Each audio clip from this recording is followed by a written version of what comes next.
La première étape, c'est montrer que f est dérivable.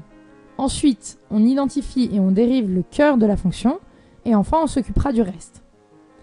Ici, f est dérivable puisque c'est la composée d'une fonction polynôme et d'une fonction puissance qui sont elles-mêmes définies et dérivables sur R. Le cœur de la fonction, c'est ce qui est à l'intérieur de l'autre fonction. Ici, x4 plus x3 moins 5. On l'appelle donc u de x. Pour dériver u de x, on se rappelle que la dérivée de x puissance n est nxn moins 1, et on obtient donc u' de x égale 4x3 plus 3x2. Il est temps de s'occuper du reste de la fonction. F de x, ça peut aussi s'écrire u puissance 5.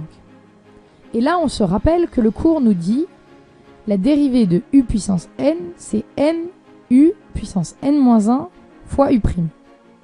Ainsi donc, f' de x, c'est 5 u puissance 4 fois u'. Je remplace u et u' par les valeurs qu'on a trouvées précédemment, et j'ai ma dérivée. Pour calculer la dérivée d'une fonction composée, la première étape, c'est montrer qu'elle est dérivable. Ensuite, on identifie et on dérive le cœur de la fonction. Enfin, on dérive le reste et on conclut.